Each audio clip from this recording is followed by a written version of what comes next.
discouraged. Speed was touted as a miracle product when it appeared on the market in the late 1930s. The little pill had a poetic connection with the Nazi slogan, "Germany Awake," as it would energize and boost the confidence of the soldiers. That played right into the Third Reich's obsession with physical and mental superiority. While other drugs, such as alcohol or white junk, were sort of an escapist delight, amps were helpful with hyper-alertness and vigilance. We've already discussed in our older videos how much armies were obsessed with the mythical concept of super soldiers during the Second World War, and bumblebees also contributed to that fascination. The lightning oranges were considered a small shortcut to turn ordinary soldiers into superhumans. As Hitler declared, "We don't need weak people, we want only the strong," and thus the abuse of speed became a synonym with being strong and getting stronger.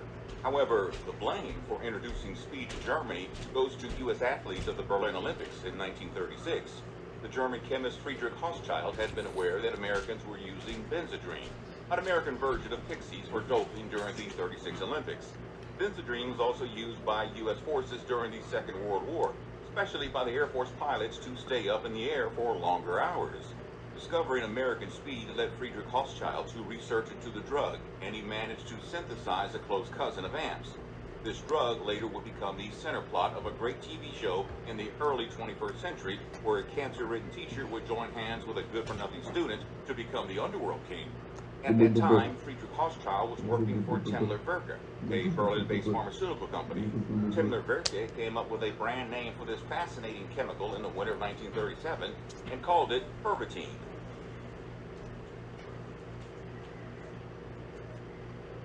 Thanks to the company's aggressive advertising campaign, Pervitin became well known within a few months.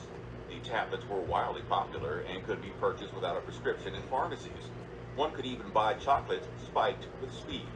But the drug's most important use was yet to come. From 1939 to 1945, the Third Reich